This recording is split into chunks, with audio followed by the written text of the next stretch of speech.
को पुराने और अजीबोगरीब स्थानों पर जाने का बहुत शौक था। एक दिन उसे एक वीरान गांव के पास स्थित दुर्जन हवेली के बारे में पता चला। कहते हैं उस हवेली में कोई भी एक रात नहीं गुजार सकता। हवेली से चीखों और फुसफुसाहटों की आवाजें आती थीं।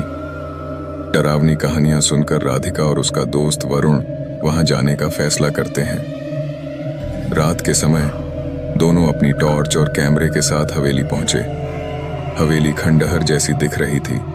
छत से झूलते जाले, फर्श पर बिखरे टूटे फर्नीचर और चारों तरफ अजीब सी सड़ांध। वरुण थोड़ा घबराया हुआ था, पर राधिका के साहस ने उसे शांत रखा। जैसे ही वे अंदर गए, दरवाजा अचानक जोर से बंद हो गया। वरुण चौंक गया, लेकिन राधिका ने इसे हवा का झोंका मान लिया। वे मुख्य हॉल में पहुंचे, जहां एक पुराना झूला था। झूला खुद हिलने लगा। राधिका ने इसे रिकॉर्ड करना शुरू कर दिया, पर तभी झूले से किसी बच्चे के रोने की आवाजें आने लगीं। यहां कोई है? राधिका ने आवाज लगाई। तभी दीवार पर टंगी एक तस्वीर से खून बहने लगा। वरुण ने डर कर कहा, चलो यहां से चलते हैं, यह जगह ठीक नहीं लगती। राधिका ने वरुण को शांत किया और आगे बढ़ी। वे एक पुराने तहखाने में पहुंचे, जहां फर्श पर अजीब आकृतियां बनी हुई थीं। वहां एक बंद लकड़ी का बॉक्स पड़ा था।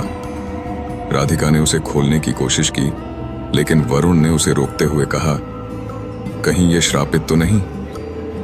राधिका ने अनसुना कर दिया और बॉक्स खोला। बॉक्स के अंदर एक पुरानी डायरी थी।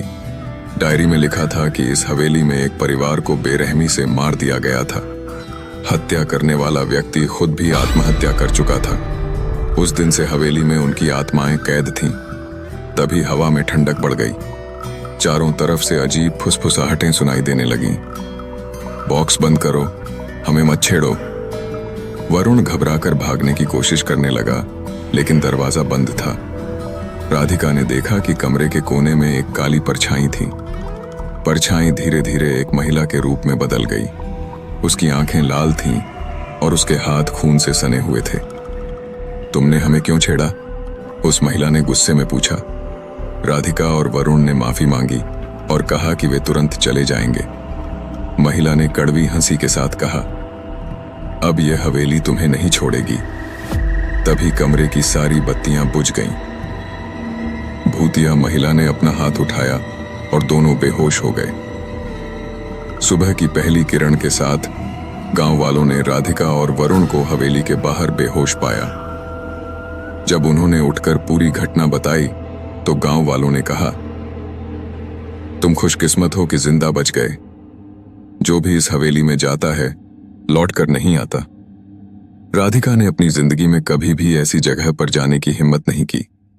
वह हमेशा के लिए उस भयावह रात की यादों से डरती रही।